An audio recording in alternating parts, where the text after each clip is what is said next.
It was December 2015, a month since the end of the Ebola outbreak in Sierra Leone. I was driving along the road on the outskirts of our capital city, Freetown. I've driven along the road for many times over the past 18 months.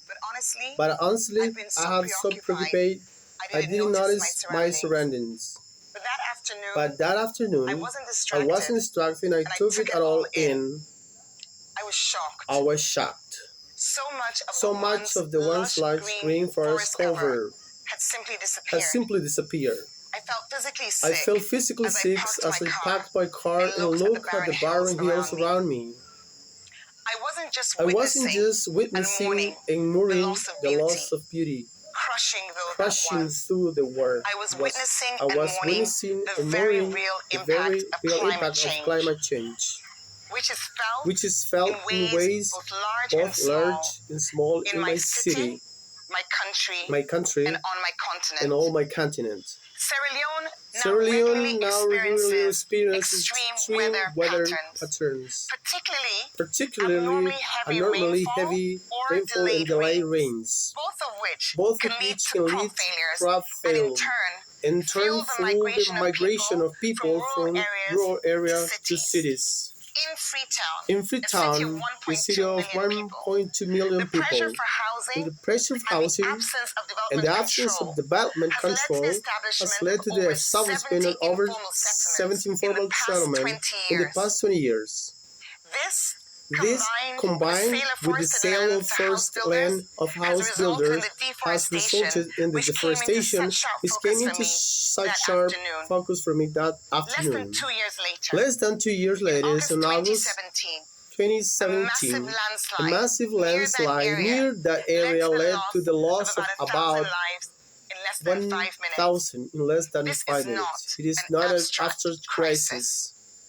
The loss of our forests is not just about the loss of some shade. It's about the loss of our ability to live. Wanting to do something about this was one of the factors that led to my decision to run for mayor of Freetown, a position I've held since 2018. And one of my favorite initiatives is to make Freetown a tree town once again. Our goal to increase vegetation cover by 50% in Freetown by the end of my term in 2022. That means we will plant a million trees within the next 2 years. And we start by planting the first 500,000 seedlings in the rainy season. For this to work, we need to involve everyone. We need to make our city collectively proud of what we can do together to protect ourselves and our homes. For nearly a year now, 15 different species of trees have been nourished on 11 sites across the city. And now each tree will be planted in a home, a school, an office, a public space, and a hillside, or a mangrove by a tree steward.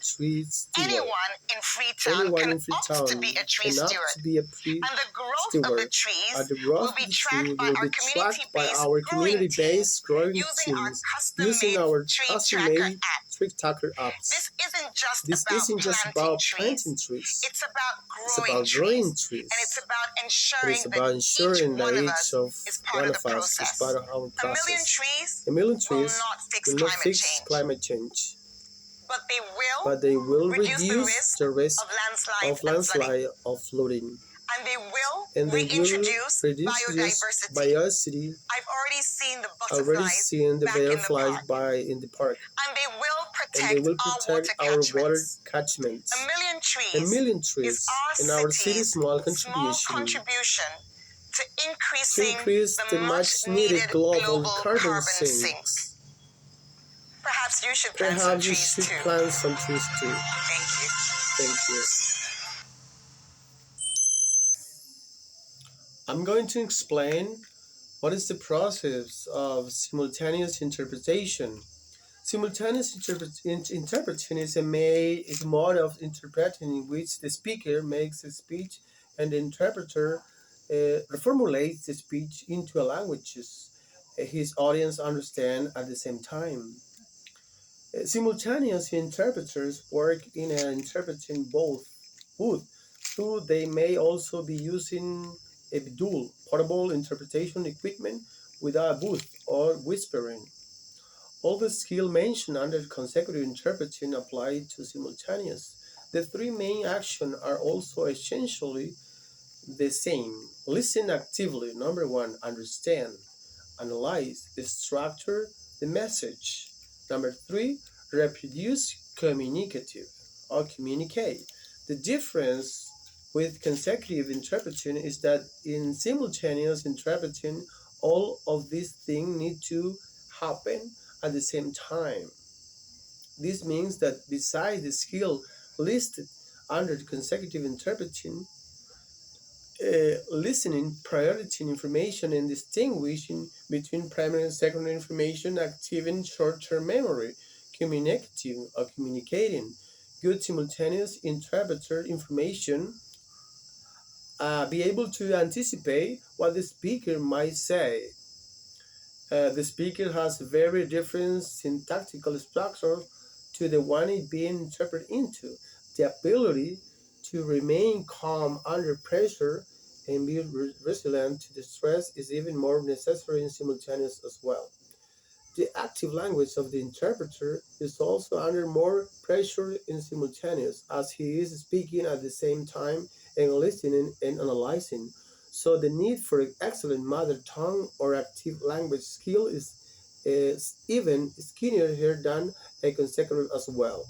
The ability of interference from the passive here language to the active spoken language is also greater in simultaneous, so interpreters have to pay even more attention to their output. This might mean getting away from the original syntax, chopping up long sentences into short ones, and avoiding false friends. This explains why trainee interpreters learn consecutive interpreting first, as that is where they learn the key skills necessary for interpreting.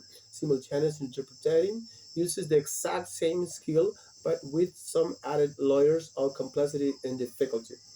All these different skills need to be learned. You are not interpreted just because you happen to speak more than one language. It is much more complex than that. There are a large number of universities who offer courses in conference interpreting. Thank you.